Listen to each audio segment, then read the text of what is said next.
मैं आप लोगों को लारावेल के बारे में एक इंट्रोडक्शन वीडियो बना रहा हूँ। गाइस, तो अगर आप लारावेल में वेबसाइट बनाना चाहते हैं, वेब एप्लीकेशंस बनाना चाहते हैं, तो कुछ लारावेल की बेसिक चीज़ें जो आपको पता होना बहुत ही ज़्यादा ज़रूरी है अगर आप लारावेल में कोड करना चाहते हैं। तो आज की इस वीडियो में हम लोग लारावेल की कुछ बेसिक चीज़ें ही सीखेंगे। इससे पहले अगर आपने चैनल को सब्सक्राइब नहीं किया तो प्लीज़ कर लेना। गाइस, तो सवाल आता है लारावेल क्या है। लारावेल एक ओपन सोर्स पीएचपी का वेब फ्रेमवर्क है। अब लारावेल क्यों यूज़ करना चाहिए? अब एक लारावेल पीएचपी का फ्रेमवर्क है। अगर आपने एक पहले कभी पीएचपी में कोड किया होगा तो आपको पता होगा, अगर आप एक महीने पहले पीएचपी में कोई वेबसाइट बनाते हैं और एक महीने के बाद वापस उस कोड को देखते हैं, हो सकता है आपको जो खुद ने लिखा हुआ कोड है वो आपको ही समझ में नहीं आता, क्योंकि जो पीएचपी में कोड होता है वो बहुत ही ज़्यादा मेसी होता है।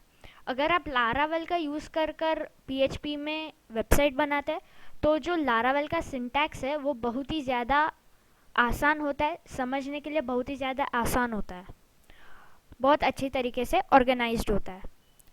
लारावेल जो है वो एमवीसी आर्किटेक्चरल पैटर्न पे वर्क करता है। अब एमवीसी क्या होता है वो हम आगे समझेंगे।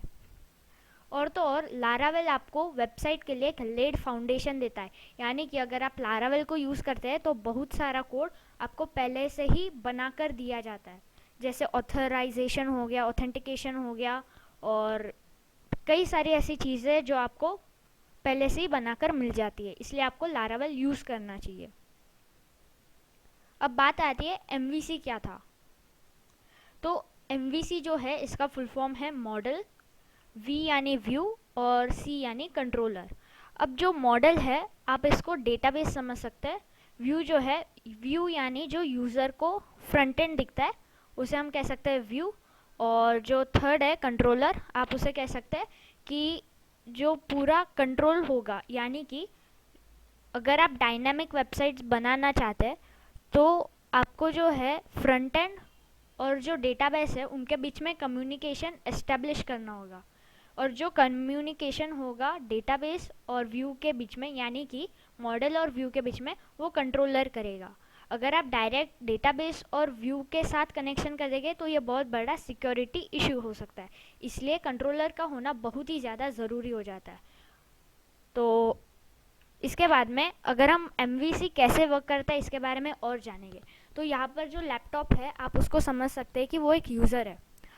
और जब कोई भी यूज़र एक यूआरएल में रिक्वेस्ट डालेगा, जैसे कि mywebsite.com पर, तो एक रिक्वेस्ट जाएगा। वो जो रिक्वेस्ट है वो कंट्रोलर की फाइल में जाएगी। अब वो जो रिक्वेस्ट है कंट्रोलर उसे मैनिपुलेट करेगा, यानी कि देखेगा कि रिक्वेस्ट क्या है।